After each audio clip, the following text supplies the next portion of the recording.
Hello, right. If we just go back here a second, I'm just watching this game through. I don't know why, but there's no sound. If we go to about, that's not what I want. We go to about two, 232. Okay, play here. As you can see, Andrew, you're here. Now, if we look at all the farm that's here, okay, you're equal in farm at this point. You're slightly losing in poke, but you've got more sustain, so losing a bit of poke early is fine. Now we play, and you watch what happens here is that he's harassing you, but he's actually getting the farm. If you notice now, he's harassing you and you're just missing all of this farm. There, he gets more farm. In fact, he has barely missed any farm, whereas you've missed quite a bit there. So sometimes I think you need to just be careful when you're against people that have got range, to be just careful that you're not losing too much farm to it. Okay, it's interesting you can't move the camera when Fraps is on. Great. But yeah, sometimes you just start to sort of over-focus on maybe the farming, on the harass and the sort of the trade rather than the farm. It's nothing, but it's something. And actually, that's a great move. You stunned him. You need to make sure that you get the farm, because he's coming straight back in. You're now 5 farm behind. Okay, you've got 1, but this is the point. You're just missing farm because you're focusing on doing harass you don't need to do. Yeah, it's great. You're pushing him down, and that's really good. And that was a great move because you're now equaling the farm up. But sometimes you just over-focus on the farm a little bit. No, under-focus on the farm, sorry. I'm getting my words muddled. Anyway, thank you for that one. In the context of what I've just said, I'm just going to show you this bit of play where suddenly the bugs fixed itself, which is really good. But as you can see here, and you're playing quite well here, because you're managing to put your harass down on him, get the stun, get the slice of dust, and you're still picking up farm whilst you're doing it. You're stopping him from farming and getting the farm yourself, which is crucial. And there, you managed to attack him and get all the farm. You've still not lost anything in this wave, Alright, you lose 2 there, which is just because your auto attack comes out too late. But here's the point, you're getting stuns and you're doing lots of damage, and there you go, you pop his passive, but look how much farm you've got. No, you're not actually going to be able to take the passive. Oh my god. But you forced the flash, and you got most of the farm. That's really good play. Admit it. Now this is a turret dive. You flash. He has used ignite. You have used ignite. How much damage does your ignite do? At this level, it does 150 damage. He has 162 health. You are level 5. You know it does 152 damage. Does he have heals? No. You need 1 auto attack and then get out. What do? Stun, and you get out. Okay? That is a very good play. Now, you almost died due to minion aggro, and that was almost not a good play, and really you had 2 health pots. Why didn't you press a health pot whilst you were under turret aggro?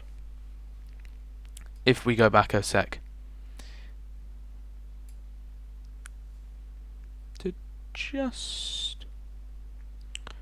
Just before he dies, maybe?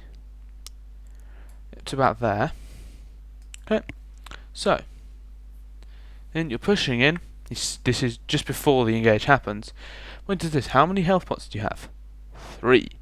Let's see if you actually use a health pot. I'm going to just click on you. Do you use a health pot in this entire fight? Yes, 1. So, having killed him, breaking the passive down, you do manage to get a health pot. Okay, so he flashes. You get the minion aggro. Right. Do you use a health pot here? No. Why, when you go through there, you should use a health pot? Because you come so close to dying there, it would have been worth using, I think. Now, it's just a minor thing, but I think if you've gone through after a tower dive, you should be hitting the health pot simply because you've got first blood. You are actually ahead in farm at this point. It's worth doing. Because it's 35 gold, to not die is definitely worth it. especially because you can now recall and buy whatever you want. So, there we go. And just as a quick question, why the Neutron Cloak? Okay, he does magic damage, but he's built tanky. Why the Neutron Cloak? Just saying. I'm sure you have a reason, but I want to know. Andrew? Alright. Good farming. Okay, we're just going to watch a little bit here. Now, as you Renekton bugged out a second. No, you're going to go forward? Good, good, good. Now, as you see here, you walk down here and you're going to place your ward. Here's the point. Boom. Did you see it? Zac placed his ward. We can look. He doesn't have a ward anymore. Did you see that? And if you did see it, you'd know that he's just seen you, because obviously that's pinging. So your move downwards is completely spotted out. So where do you go? Straight through the bush, where he knows exactly where you are and has entirely the time to react. Now, I don't know if you saw it, but that was something you could see, and it's just, remember, if someone puts a ward into a bush next to you, there is that tiny vision point. If you two look back over and you can see the ward coming into that bush. But you do seem to be doing very well in farm. You know, you're 20 farm up. Actually, you're far more than that. And you can easily engage onto him. At this point, you are winning your lane. What matters most is that you get pings from the V. Where did the V turn up from? That was a. Can I just say that arguably is the best play you've made. It's just that stun. And does he die? No. Why? Passive. I think. Let me see. No, he had health. How do you have that much health? One sec. I'm gonna go to. I'm just gonna go to all camera for a second. And we can just take a look at that because I wasn't expecting V to turn up. Let's just see. No, that's a bit too far. Oh, go times 8 speed. 4 times 2. Right. So V is wandering around over here. You come over here and do your play. Now what's really clever in what you do in a second, which we did see, is that you manage to see where he's going to jump so that you can get your stun and then your ignite. It's really clever play. Now pause. V signals she's coming in. Okay? So you should know from your vision, and he knows from his vision, that V is coming in. Okay? So what do? You go to farm a minion. You get the stun, which is really good, and he comes over here, and the passive props. Now, that is, I think, the real problem with laning against a Zac, is, of course, he has got that passive. But what's really good was your ability to read what he was going to do and react to it. That was really good. Don't quite know why you went for the farm. You redeemed it with your later play. But I think if you could have managed to go, I think really you could have gone all in there. And if you had, with your son, you might have killed him before the passive came up. And then with your AoE from your ult, he would have definitely died. Just say. At the end of the day, it is a decision. That's my analysis. Just be aware, if their jungler can be there, if your jungler can be there, so can theirs. Okay, Andrew, I'm now going to watch how you die. Spoiler alert, it's about to happen. You're about to hit 100 farm, 15 minutes into the game. Great farming. Well, it's Renekton, so it's not great farming. But it's a milestone, and it makes you arguably the third highest farmer, which is good. The farm is on your team's side. I mean, your mid lane is doing interesting things. But we're now going to look at the play that allows the Ahri to kill you. So let's watch what happens. So, place a wall down there. It's good, gives you vision. So, you're going to go and fight the Zac. You're just at this point farming. Now, I've chosen to go from here simply so we get a nice bit of build up to see what the lane matchup was like before. So, the Zac pretty much has no items at this point completed. You've got a decent amount of health. I mean, you're 1800 health. It's not too bad on a level 11. You've got wards, you've got reju, and you've got your brutalizer for your damage. Now, you've seen Zac walk out of lane. Do you ping to tell people that he's gone? No. Should you at this point have done that? Yes. because you don't know where Zack has gone. Zack has actually wandered all the way down there and is flying off to do wolves. Well, he hopes to do. They're not actually there, but... Well, they might... And yet, you still haven't told your team. Now, of course, I can't see the chat, but you need to make sure that in that sort of situation you tell. Because the jungler's recalling, your bot is going to fight. You do not know what Zack is about to go and do in mid lane. And it is always worth remembering that. But let's continue. So, you kill these 2 minions. Okay? So, ooh, where have they gone? I'm going to go and have a look. Zack at this point is taking wolves. You put a ward there. You then walk into bush. Now, I assume you were going towards blue buff. I can't imagine anything else. Now, you weren't to know that the bush was warded. First mistake. You aren't God. You couldn't have known that. But what it does is Ahri backs off from Kennen. Now, Kennen should be telling you this. But also, you have nothing to think about in lane here. You have no opponent, you have no minions you can be killing. So you should be looking at the lanes that you are about to move towards as you move there. So that you're thinking about, okay, as I move towards mid lane, what's mid doing? One sec, mid's just disappeared. Soon as I see the blue is up, mid disappears. And Zack I haven't seen. But you see this, you see him waiting there. This is actually a bait at this point, which we can perfectly prove. Now, you jump back across. Perfectly good. And it shows you that Ahri is there. Now what do? You jump, you miss her Q. Brilliant. Her initial hard CC is gone. Very good use of slice and dice. Continue. She misses almost all of her abilities. She gets a bit of damage, but that's not much. So, jump, and you flash. So let's just watch that again. I'll just remember that. That was a brilliant flash out of his jump. It meant that you didn't get stunned up. That's great. The problem you've got is that he still has flash up. And he has let's bounce. So the let's bounce means that your flash play, it's great, but you've now not got flash. It would be better. I think your flash there kept you alive, certainly. But it did make you killable when the let's bounce comes in. Now you use your ult. You get a stun, that's fine. You try to dodge abilities, you get hit by charm. Not much you can do. Get 2 dice. Now, pause. Why do you turn back? What you do... This point, I'm just going to... See that again? So, you're running away. Running. He powers up his jump. Jump, flash. Good reactions. He flashes, he lets bounces. Tiny amount there. You use your heal. You stun him. You try to dodge, you get hit by charm. Okay, you didn't have anything up. You slice. Pause. At this point, you know Kennen is all the way down there, and he is your nearest help. V is absolutely nowhere nearby, and your bot lane is engaged killing people. Tryndamere isn't in the fight either. So this is pretty much a 2-on-1. You know you have your turret over here. So, against the pretty much full health Ahri, why do you decide to start attacking and use your ignite?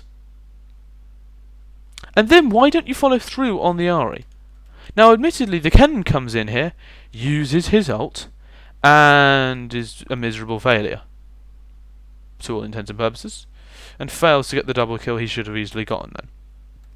And as we can watch, the Kennen walks along and is probably actually going to fail to get all these kills. Oh, you're so bad, Kennen. And now the Kennen is all... See? But here's the point. Kennen's not the person I'm focusing on. You are. Why did you turn back? You just need to think. And also, when you've used your ignite... Why? I think... I can understand you trying to get the kill, but at that point... That ignite is worthless. Because it's you know you are not going to get a kill on that Ahri if she's at 100% with the amount of health you had left. Especially with a Zack with passive up. Why did you not just keep running? You still had health pots. You still could have healed and probably got an under turret. And that would have been a risky tower dive for them with your stun and your ignite up. And it would have meant that whilst they faffed about that, Kennen could have come in with his ult.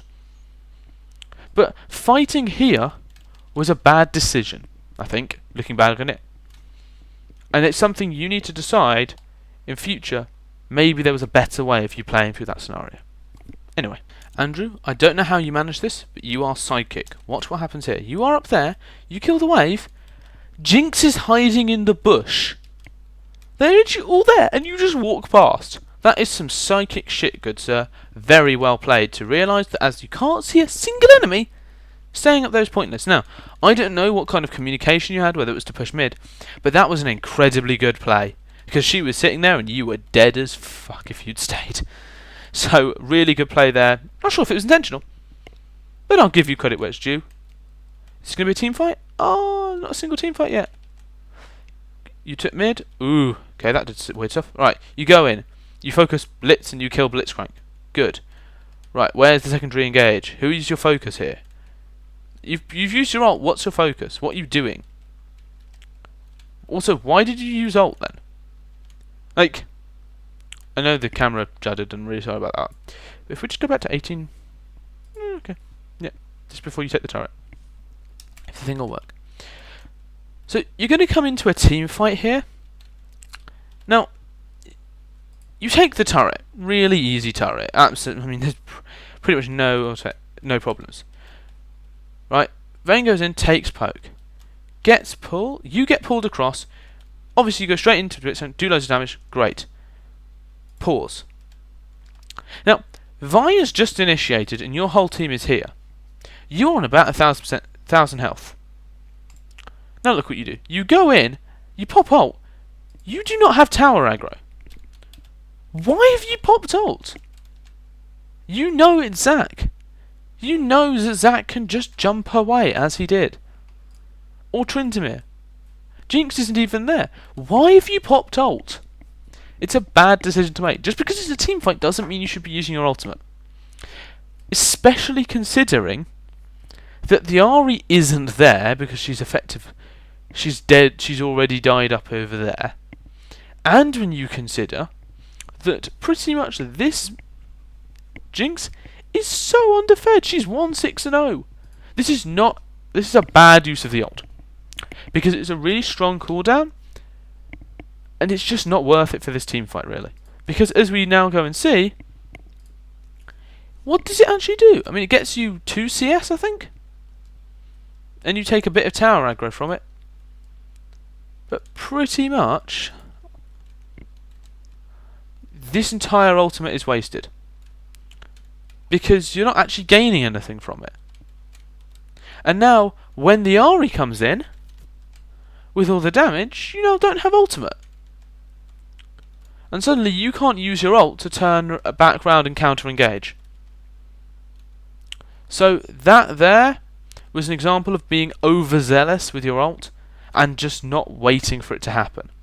Just because it's a team fight doesn't mean you should be using your ult. Just look at sort of, am I actually going to do anything with this ult? Or am I just ulting because it's a fight? There we go. This is just after that team fight, and you split pushed right down here. It was very well played that you split pushed and then you pull back. When you still don't get into Vayne, you pull back because there was a Jinx and an Ahri coming in, and actually they fired skill shots into this bush. So what's really good is that you go all the way back to your turret before recalling because you know how much of a threat they are. So that was a good piece of play. I just want to point something out, Andrew. During this game, there have been 3 teams. This is the 3rd team fight. And you're not in it. Why? Because you recalled just before it. And you come in and... you pop out and start wrecking face. And you keep your team alive. Now, you don't actually get anything from this team fight because you weren't there at the beginning. But this is a great example of using your ult when there's actually people around for it to damage. In the end, this is a badly lost team fight, but at least that ult, you're actually doing something productive with that counter engage, and you're actually trying to it's a far better ult. Because in this example, You're actually ulting when there's a genuine threat, and you're using that ult productively, rather than just ulting because you can. So, far better ult in the third team fight. Second team fight you missed because, I don't know, you were on holiday or something. But this team fight, far better from you. Your team makes a number of mistakes, but from your point of view, you did your job. Well done. And then, Andrew, you decide to 1v1 a Zac under turret rather than helping V with Dragon. Why go bound bot? V's taking Dragon. Surely that was a far more clever thing to do. Simply go bot to farm. Especially when when it was pushed right up to the turret and Zac was already at the turret when you arrive. And then why are you staying here? They know you're there. They've got 3 people there. And now you decide to fight the Zac. And Jinx turns up, who has red buff. And suddenly you make a very bad... Your play was just bad. You shouldn't have been in red buff. You shouldn't have hidden in the bush. You should have gone to Dragon and recalled like they did. This entire episode down here, you die because you just get greedy for farm rather than consolidating after a lost team fight.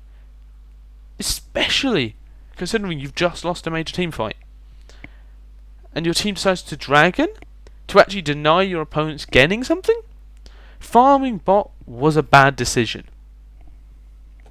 Especially considering there is not that much difference between you and the Zac at this point. Because of the number of assists he's got. Admittedly, you have more farm. But he's got people nearby. There's nobody else on the entire side of the map. In fact, the 2 closest people have both just recalled and come out of base at this point. You have no wards at all in their entire jungle. In fact, nothing past the river, which is your ward that you must have placed ages ago, just before that team fight. So, you have no wards, you have no idea who's there. You know you haven't killed a single person in their team from that team fight. There is no reason whatsoever for you to be in that bush. It's those decisions to just go for farm unsafe that compromise your character in what otherwise you're playing a really good Renekton. Anyway.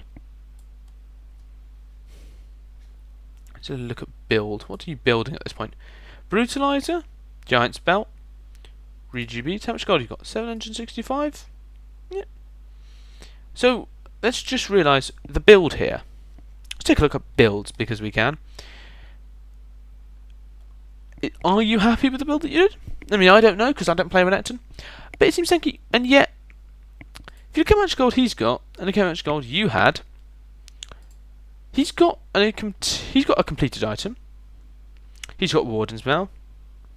Boots. But he's actually spent more gold than you have. Apart from basically, all you have on him is the Brutalizer at this point. Because the Riju beads is less than the Doran Shield. I think almost the problem with your build is you have all the gold to complete 2 items. But you only have 1 completed item, effectively. Just your Spirit Visage. And maybe having this Riju bead ward 27 minutes into the game, especially if you're not going to use the ward, you'd be better just buying something to help complete an item. Anyway, I just watched the 4th team fight. You got some assists. I would give you credit, but I'm not actually sure what you did in it. You turned up. There you go. Well done. You turned up. And you bought a home guard. GG.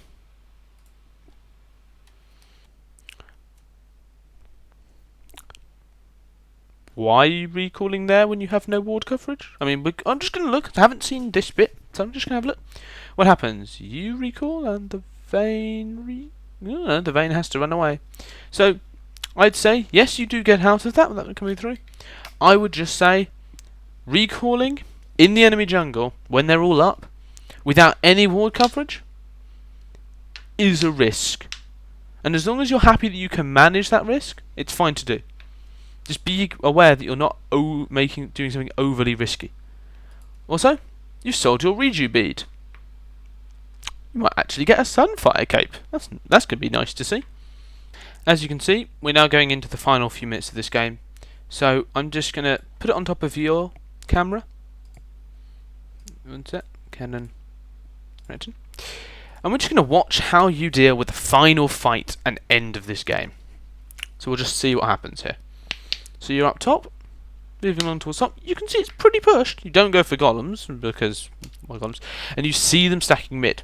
This is good. You move towards the turret.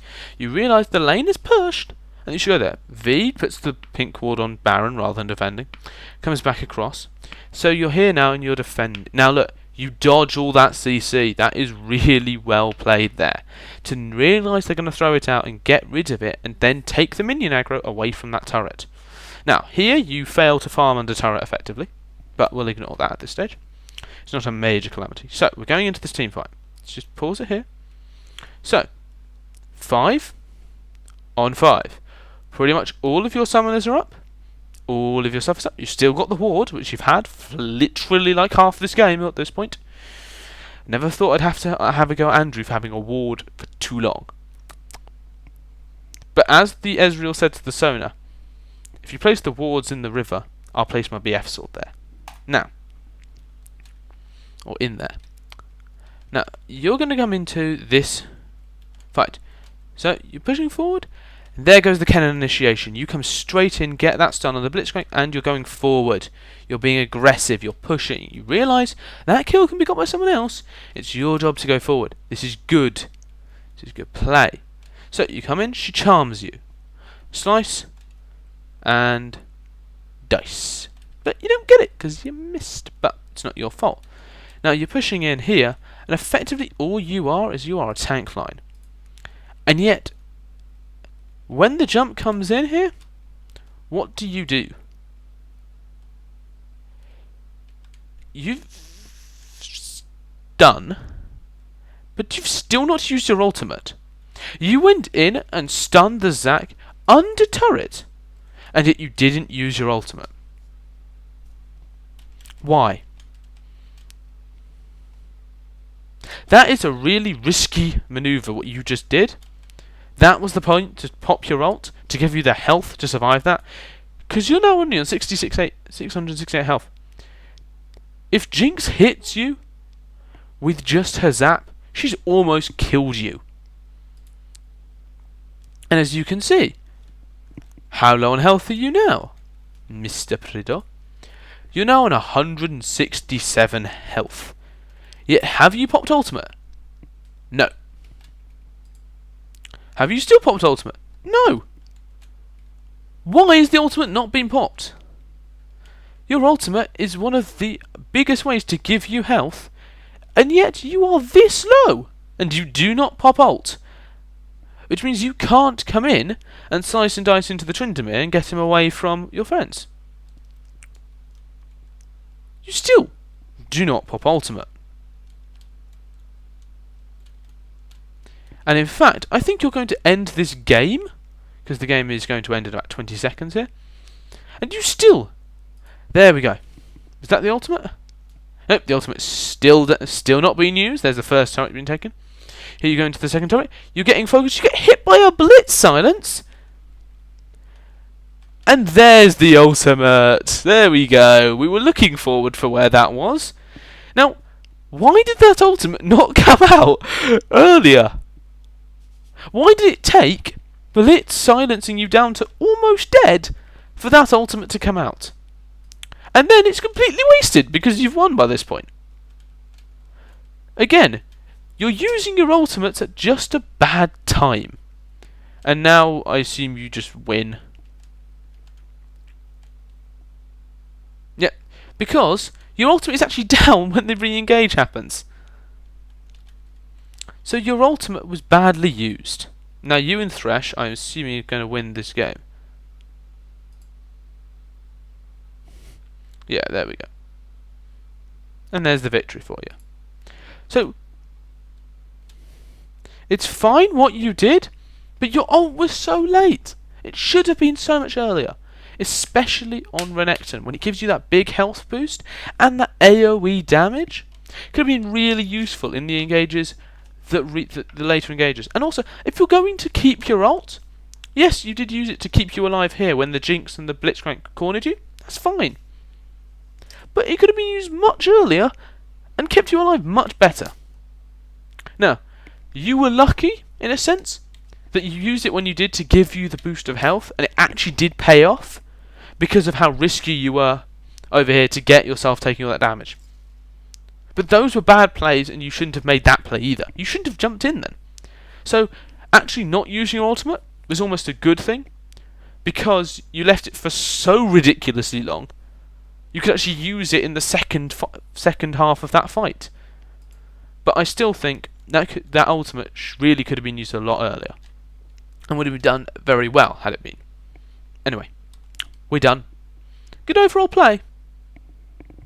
Missing in parts.